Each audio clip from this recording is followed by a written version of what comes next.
अस्सलाम वालेकुम दोस्तों, मेरा नाम डॉक्टर असद महमूद है। मैं एक मोटिवेशनल स्पीकर हूं। इस शख्स को देखते हैं, इसको जरा गौर से देखिएगा। जानते हैं इसका नाम क्या है? इसका नाम है लॉर्ड मैकॉले। ये वो शख्स है जिसने 1835 में हमारा निजाम तालीम तरतीब दिया और आज तकरीबन 2 सदियां गुजरने के बाद भी हम इसी निजाम का हिस्सा हैं। 2 फरवरी 1835 में लॉर्ड मैकॉले ने कहा था कि मैंने हिंदुस्तान के तूलो अर्ज में सफर किया है, मुझे कोई भी शख्स भिखारी या चोर नजर नहीं आया इस मुल्क में।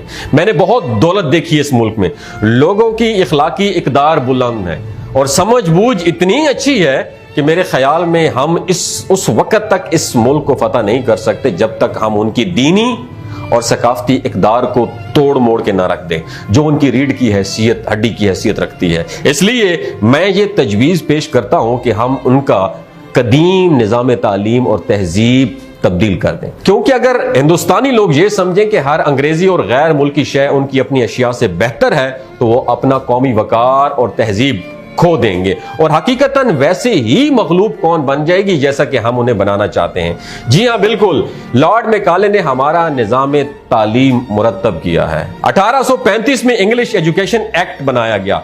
लॉर्ड मैकॉले का इसरार था कि हिंदुस्तानियों को अंग्रेजी अदब पढ़ाया जाए, जबकि खुद अंग्रेज उस जमाने में कीमिया, बरकियात, धातकारी और मादनी वसाइल से मुतालिक तालीम हासिल कर रहे थे।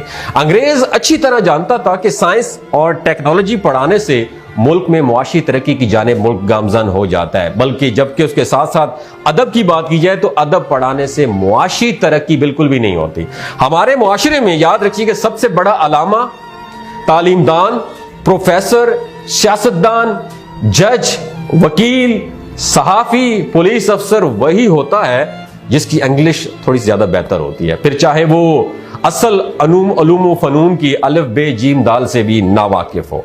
बस ये इंग्लिश मुल्क की तरक्की भी नहीं दे रही हमारे मुल्क में और साथ हमें ये बराबर कर रही है कि तुम बहुत पढ़े लिखे हो। मानना पड़ेगा लॉर्ड मैकॉले ने ऐसी जबरदस्त चाल बनाई, सलूट करना पड़ेगा ऐसी कौम को जिसे हम 200 साल में तोड़ना तो अपनी जगह हम समझ भी नहीं सके। इसलिए किसी मुफक्किर ने कहा था कि सबसे मुश्किल काम गुलाम को यह समझाना है कि तुम गुलाम हो। दोस्तों, हम गुलाम को हम इसलिए नहीं कह रहे कि हमारे ऊपर अपने मुसल्लत है, हम गुलाम इसलिए हैं कि वो वहां पे बैठ के रिमोट कंट्रोल उसके पास है और जैसा मर्जी निज़ाम तालीम तरतीब दे हमने उसको फॉलो करना है, क्योंकि हमारे दिमागों में भूसा भरा हुआ है। इतने हुक्मरान आए, इतने अरसे से पाकिस्तान बना हुआ 76 सालों से, लेकिन किसी ने निज़ाम तालीम को तरतीब देने और तब्दील देने की कोशिश करने की कोशिश ही नहीं की। क्यों? हम गुलाम हैं।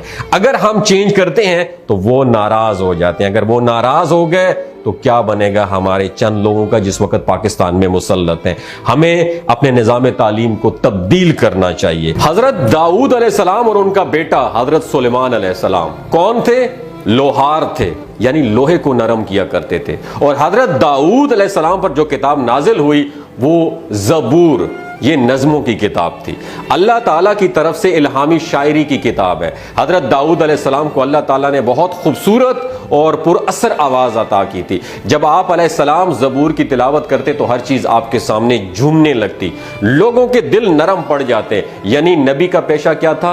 लोहार। और आपकी उम्मत कौन है? यहूदी। अब बात करते हैं हजरत ईसा अलैहिस्सलाम की। हजरत ईसा अलैहिस्सलाम पर इंजील नाजिल हुई जिसमें हजरत ईसा अलैहिस्सलाम अपने आप को एक चरवाहा बताते हैं, यानी बकरियां चराने वाला। और आपकी उम्मत कौन है? ईसाई। अब बात करते हैं खातमुन नबीयीन हजरत मोहम्मद मुस्तफ़ा सल्लल्लाहु अलैहि वसल्लम पर। आप पर आखिरी आसमानी किताब कुरान मजीद नाजिल हुई और आप बुखारी शरीफ की हदीस में बताते हैं कि बेशक मुझे मुअल्लम यानी उस्ताद बनाकर भेजा है। आखिरी नबी अपने आप को मुअल्लम बताते हैं, यानी कि उस्ताद बताते हैं, और हम उम्मत मुस्लिमा एक मुअल्लम की उम्मत हैं। तो हमें इल्म के मैदान में सबसे आगे होना चाहिए था। मेरा आप लोगों से सवाल है, हमें इल्म के मैदान में सबसे आगे होना चाहिए। अब लोहार की उम्मत है यहूदी और चरवाही की उम्मत है ईसाई। इल्म में, साइंस में, तरक्की में, गर्ज हर मैदान में ये लोग हमसे आगे हैं, जबकि हम उम्मत मुस्लिमा उनसे बहुत पीछे। पहला सवाल यह है, आखिर उम्मत मुस्लिमा इन अक़वाम से पीछे क्यों है?